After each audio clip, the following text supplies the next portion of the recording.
what I can say unequivocally is that the Israeli plan underway to go to war with Iran is very long-standing.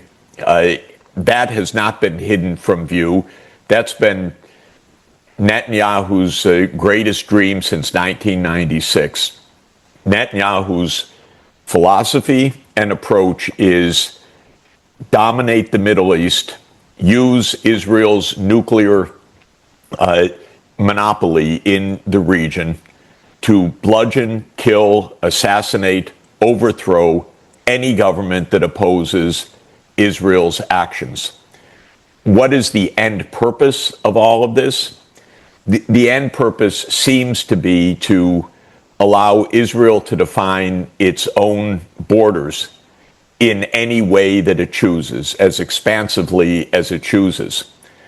One might have said, and I write nonstop, that the way that it chooses to define its own borders is complete control over the territory of British Mandatory Palestine, meaning that Israel would have full control over Israel, Gaza, the West Bank, and East Jerusalem.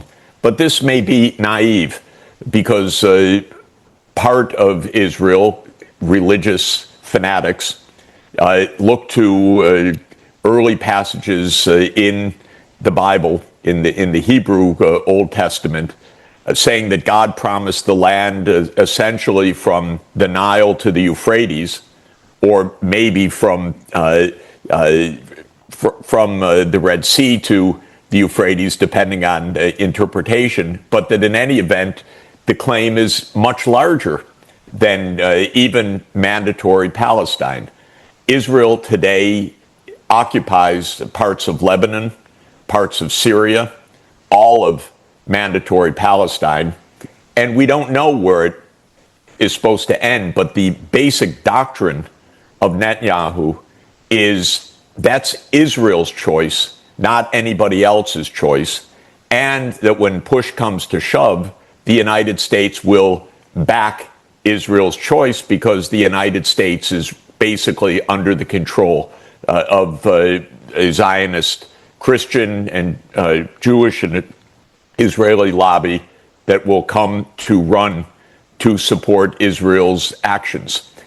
We're watching this play out in an astounding way. You just heard Dr. Jeffrey Sachs, economist, Columbia University professor, and longtime analyst of global policy, offer a chilling assessment of Israel's long-term strategic ambitions. He makes one thing very clear. The Israeli plan underway to go to war with Iran is not new. It has been in the works for decades. And at the center of that plan, one man, Benjamin Netanyahu. Let's unpack what Sachs said and what it reveals about Israel's regional goals, its use of military and nuclear power, and the U.S. role in enabling these ambitions. Dr. Sachs points out that Benjamin Netanyahu has held a consistent worldview since at least 1996, when he first became prime minister. That worldview is built around dominance, not just security, not just peace, but dominance over the entire Middle East. Sachs describes Netanyahu's doctrine as follows. Use Israel's nuclear monopoly in the region to bludgeon, kill, assassinate, overthrow any government that opposes Israel's actions. That's a strong statement, but Sachs isn't speculating. He's describing a pattern of behavior that includes targeted assassinations, drone strikes, regime destabilization efforts, and direct military confrontations with Hezbollah, Hamas, Iran, and others. And the end goal? To allow Israel to define its own borders, expansively, unilaterally, and without interference. A territorial vision beyond mandatory Palestine. At first glance, you might think Israel's final territorial aim is control over British mandatory Palestine, roughly the area of modern-day Israel, Gaza, the West Bank, and East Jerusalem. But Sachs suggests that even that may be too limited.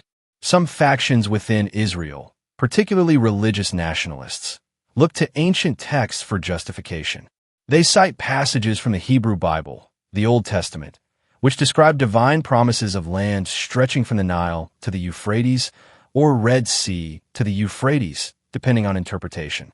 These beliefs fuel an expansionist ideology that goes far beyond current internationally recognized boundaries. And while not every Israeli agrees with this view, Sachs notes that it holds influence among key decision-makers.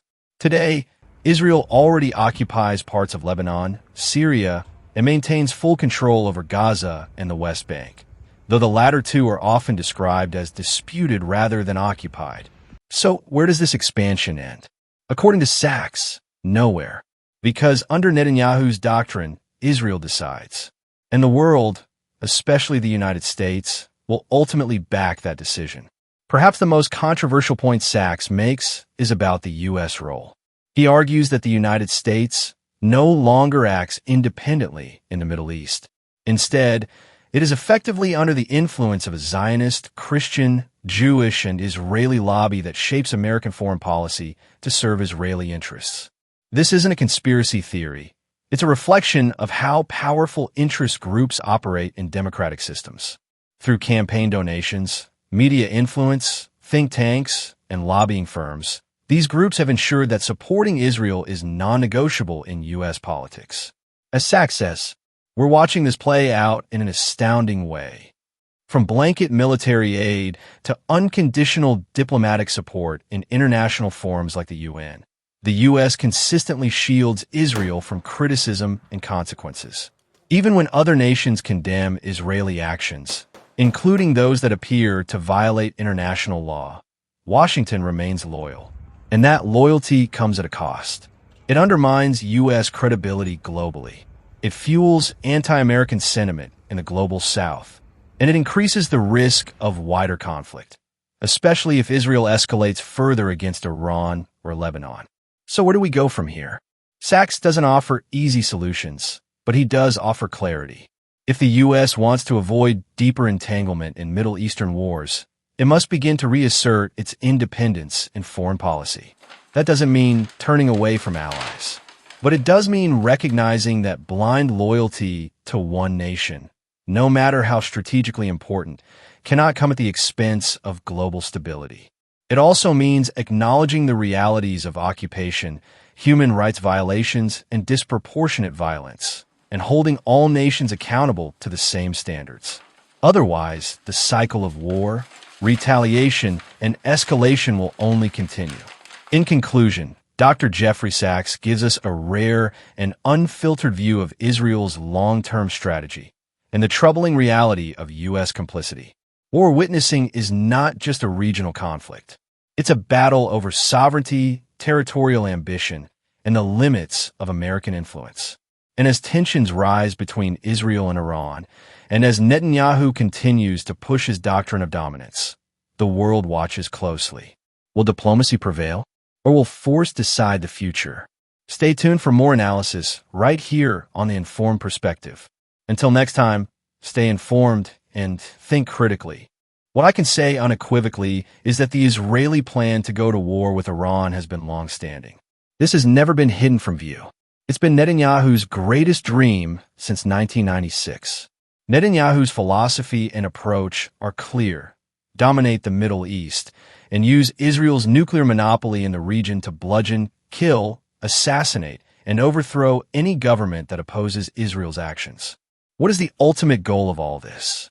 The goal seems to be allowing Israel to define its own borders in any way it chooses, however expansively it chooses. One might have said, and I've written about this nonstop, that the way Israel chooses to define its borders is full control over the territory of British Mandatory Palestine.